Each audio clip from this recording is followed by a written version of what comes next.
The 20th century had no shortage of terrible events that cast a shadow over people today. The deaths of over 1 million Armenians is one such tragedy. Few tragedies have faced such bitter political discussion after the fact as the Armenian genocide. While many people recognize the events as a genocide, others deny it ever happened, insist it was an accident, or that it was a justified response to a political threat. In this video, we look at the unspeakable things that happened in the Armenian genocide and how its complicated legacy is still hotly debated today. Nestled in the Caucasus Mountains on the border between Europe and Asia, Armenia's long history has seen it caught between countless empires. By the late 19th century, Western Armenia was firmly under the control of the Ottoman Empire, while a smaller eastern portion was controlled by the Russians. The Armenians of the Ottoman Empire faced many obstacles. As a Christian minority in a Muslim-majority empire, they were subject to legal discrimination and higher taxes. Over time, racial ideologies that privileged ethnic Turks opened new opportunities for anti-Armenian discrimination. Another significant obstacle was their role as a middleman minority. A middleman minority is an ethnic group that is overrepresented in occupations like bankers, merchants, and bureaucrats relative to their small overall population. Other middleman minorities around the world included the Chinese in Southeast Asia, the Gujaratis in India, and most famously, the Jews in Europe and the United States. Although only a small percentage of Armenians worked in these lucrative jobs, all Armenians were subject to discrimination that described them as parasites, thieves, and leeches, who were stealing the wealth of the rest of the population. This caused outbreaks of violence and persecution throughout the late 19th century. The Ottoman government regularly seized Armenian land to redistribute to Muslim and Kurdish settlers, and the Kurdish Hamidian regiments were given free rein to raid Armenian villages as part of their resettlement. Despite attempts to muster international support, the Armenians were left to defend themselves and formed a number of impromptu militia groups to defend their towns. But the Ottoman authorities interpreted this as a sign of rebellion and cracked down hard in the 1890s. In 1894, thousands of Armenians were massacred in the town of Sasun following a dispute over taxes. International condemnation of the massacre only seemed to anger the Ottoman authorities and the general population. A surge of violence in 1895 and 1896, known as the Hamidian massacres, killed up to 300,000 Armenians. Episodes of violence continued into the 1900s, such as the Adana massacre in 1909, which took over 20,000 Armenian lives. These massacres are not considered part of the main Armenian genocide, but they show that the genocide wasn't an isolated incident. Armenians were being murdered for decades beforehand, and the true genocide was merely an evolution of what was already happening. Two changes turned this irregular persecution into a full-blown genocide. The first was the rise of the Committee of Union and Progress, CUP. The CUP was a radical party that wanted to end absolute monarchy in the empire. It also had a strong ethno-nationalist agenda, calling for the Turkification of the Ottoman Empire. The CUP took power in 1913 under the leadership of Mehmed Talat, also known as Talat Pasha, who effectively ran a one-party dictatorship. Sultan Abdulhamid remained an important figurehead, but it was the CUP who steered the country's course. The CUP was avidly pro-Muslim and turned a blind eye to the mob violence against Christians, including the Armenians, Greeks, and Assyrian minorities of the empire. The other factor was the First World War. In November 1914, the Ottomans joined Germany and Austria-Hungary against the Entente powers of Britain, France, and especially Russia. Russia was particularly problematic because it bordered Ottoman territory and controlled parts of Armenia. Russia was also Orthodox Christian and had a strong kinship with the Armenians. The CUP used the war as a pretext to clamp down on numerous minorities in the empire. For example, in November 1914, they seized land and guns from Jewish settlers in Palestine and redistributed their territory to Muslim settlers. Syriac Orthodox Christians and Nestorians also found themselves in the government's crosshairs, but naturally, it was the Armenians who'd suffer the most. The Russian army quickly poured into Armenia, inflicting a series of defeats on the Ottoman forces. After years of persecution, many Armenians welcomed the Russians as brothers and liberators. As Ottoman forces retreated from the frontier, however, they began attacking and looting Armenian villages, even if they'd done nothing to support the Russians. To the Ottomans, all of the Armenians were now potential traitors. The tipping point came in the Armenian-dominated city of Van in eastern Anatolia. With the Russians closing in, the Ottomans feared that it would become the center of an Armenian rebellion. In early 1915, Ottoman forces under the command of regional governor Jevdej Bey began the systematic extermination of dozens of Armenian villages in the area. As many as 55,000 Armenians were killed around Van. In April 1915, after Bey had executed many Armenian leaders and begun planning the extermination of all fighting-age Armenian males inside the city itself, the Armenian population finally took up arms in earnest. The Armenian rebels managed to withstand Ottoman attacks on the city for weeks, until an approaching Russian army forced the Ottomans into retreat. For the Armenians of Van, it was a victory, but Armenians elsewhere in the empire would not be so lucky. The fighting at Van terrified Talat Pasha. After word reached him of Armenian resistance, Talat struck decisively to destroy any potential leadership for an Armenian rebellion. On the 24th of April, hundreds of influential Armenians, including priests, politicians, journalists, and academics, were arrested. They were detained, deported, and most would be killed. Similar orders came down across the empire. Any potential Armenian leadership was completely decapitated. To this day, the 24th of April is widely marked as the start of the Armenian genocide. At the core of the genocide was the Tekir law, or the temporary law of deportation, passed in May 1915. This ordered the mass resettlement of Armenians away from vulnerable regions and into more easily controlled areas of the empire. The aim was to break up Armenian communities and prevent any organized Armenian resistance from forming. These new settlements also had strict conditions. They had to be more than 25 kilometers from a railway line, there could be no more than 50 households in one settlement, and the total Armenian population couldn't exceed 10% of the local Muslim population. Starting in June 1915, the government started liquidating and redistributing Armenian property as part of the displacement process. Ottoman authorities reallocated land to Muslims and seized everything from family heirlooms to livestock, while Armenian businesses were shut down or given to Muslim owners. There was no legal route for the Armenians to oppose any of this. Talat openly declared that he wanted an economy controlled entirely by Muslims. There was no place for Armenians in his vision of the future. Where Armenians weren't deported, many were simply massacred.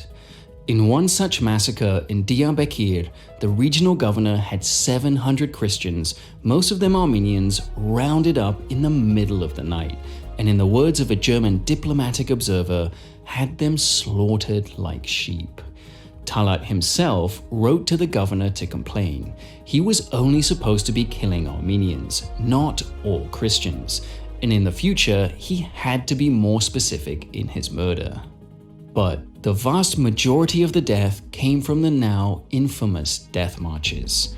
Lacking sufficient transport or railroad infrastructure, the deportation of Armenians occurred mostly on foot.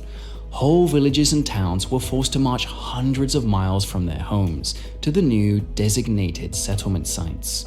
These marches forced their victims through harsh deserts with little food, water, or shelter. With the army occupied by the war, so-called specialist groups oversaw these marches. These unofficial militias gave the government plausible deniability, which the Turkish government has relied upon ever since, and put the victims in the hands of thousands of undisciplined and unaccountable men. The death marches earned their name from the outset. The pretext for the deportations was potential rebellion, and it is always men who are more likely to fight. Fighting-age men and boys were singled out, separated from the women and children, and executed. Tens of thousands of men and boys died in this way, leaving behind traumatized and vulnerable families of women and children who were easily preyed upon by the guards overseeing the marches. Starvation and exhaustion killed hundreds every day. The Armenians were barely given enough food to survive. In some cases, elderly Armenians starved themselves so that the children could have their rations instead. The marches didn't stop for the dead, leaving the routes littered with the corpses of those who'd been left behind. Massacres were commonplace along the death marches.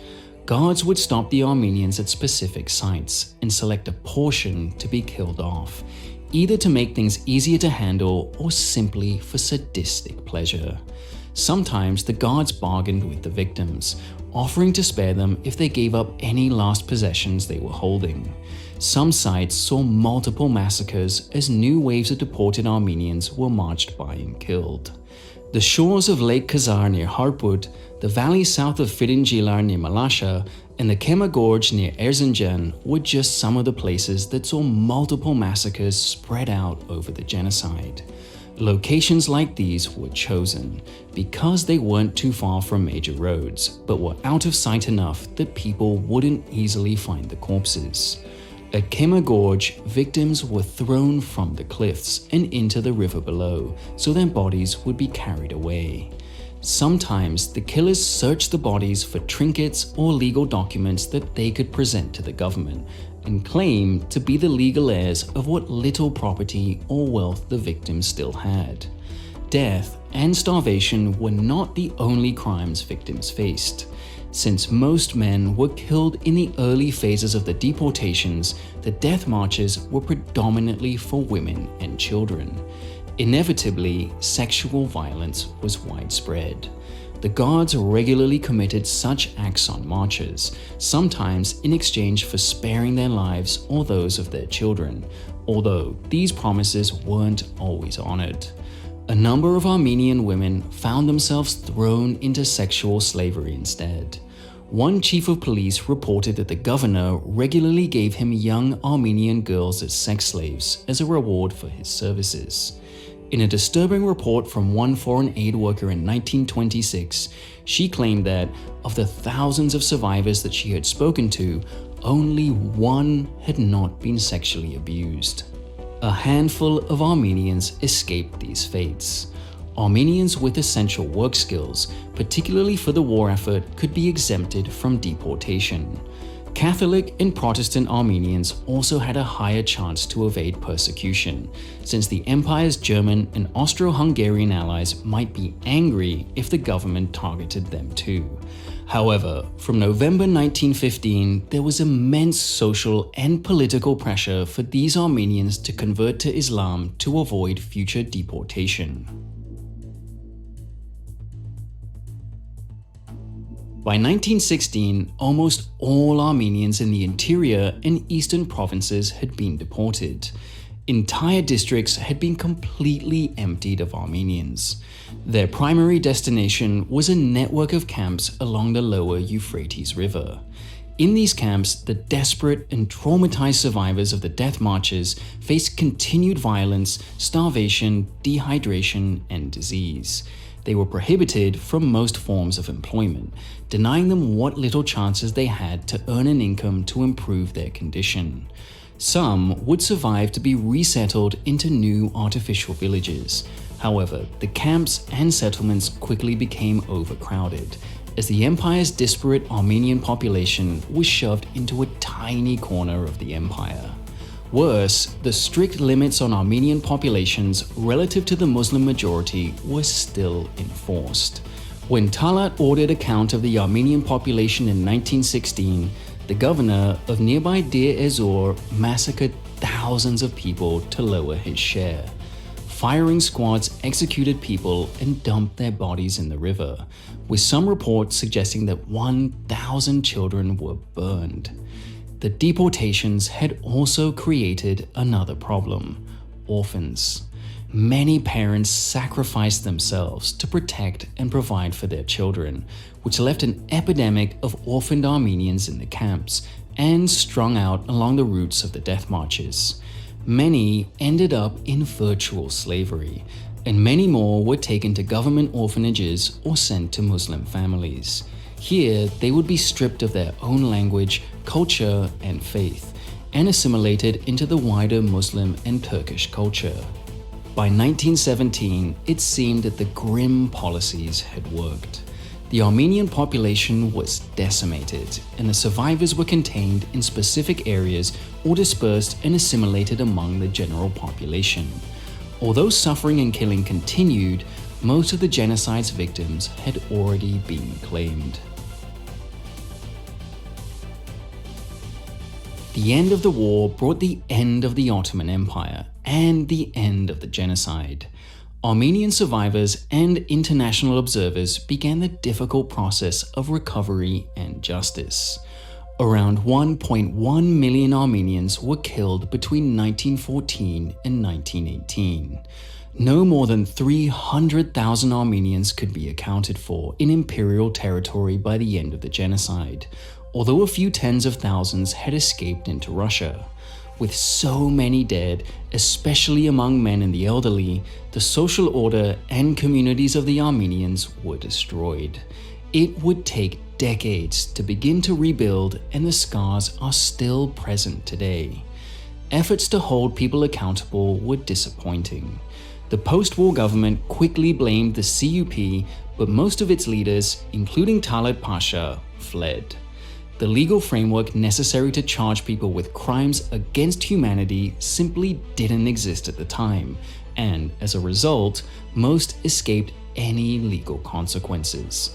This was especially the case into the 1920s, when Turkish nationalist movements emerged which eagerly defended the CUP, and either denied or celebrated the genocide as necessary to the emergence of the Turkish nation. But not all consequences have to be legal. A small network of Armenians began Operation Nemesis, a covert plan to enact vigilante justice on the genocide's perpetrators. Several leading figures were assassinated in the years following the genocide. Talat Pasha himself was shot dead in Berlin by Sogomon Tehlirian, whose entire family had been wiped out in the genocide. After a 2-day trial where Tehlirian openly admitted to killing Talat, he was found not guilty by a German court and walked free. The Armenian genocide is a topic fraught with controversy today. The Turkish government officially denies that it happened. It blames the deaths on uncontrollable circumstances and justified suppression of a supposed Armenian rebellion. Denial or downplaying of the Armenian genocide has become wrapped up in Turkish nationalism, and discussion of the topic is met with suppression and censorship inside Turkey. Most historians disagree and see it as a clear genocide. They point out the obvious links between government policy and the deaths, as well as the many examples of state-ordered or state-endorsed massacres to oppose the government's claims. While starvation, disease, and exhaustion did kill many of the victims, these were not accidental or unexpected, but obvious and probably intentional results of the policy. Historians argued that the areas the Armenians were sent to could never have supported the Armenian population sent to them. The deaths of hundreds of thousands on the death marches or in the camps was tacitly expected by the Ottomans and helped along by massacres. Furthermore, the argument that it was a justified military response to rebellion is debunked by the fact that the vast majority of victims were never rebels or from rebel communities, and that women and children were killed and deported anyway. nor can fears of them joining the Russians be justified, since most deported Armenians came from areas that were nowhere near the front lines.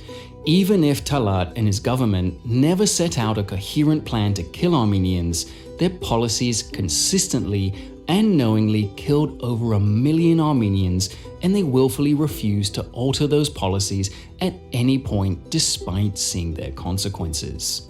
Outside of Turkey, the genocide is still controversial. Many nations, including the United States, Germany, and Russia, recognize the event as a genocide. Organizations like the Catholic Church and United Nations have similarly agreed. However, for a number of reasons, most countries have not. Israel has attracted special criticism for not recognizing the genocide, and it's widely believed that Israel's silence is to avoid alienating Turkey as a potential ally. Similar concerns are probably behind China's avoidance of the issue, although Chinese officials have been known to participate in recognition events of the genocide. Overall, just 34 governments officially recognize the event as a genocide, but the populations of many non-recognizing countries, like the United Kingdom, overwhelmingly support such recognition. Today, relations between Armenia and Turkey are delicate and hostile because of their tragic history together. Turkey furiously denies that it did anything wrong, but this denial rings hollow in the eyes of the Armenian people, who still carry the legacy of the crimes inflicted upon their predecessors. If you appreciated this chance to explore such an important topic in history, consider subscribing to our channel for more videos on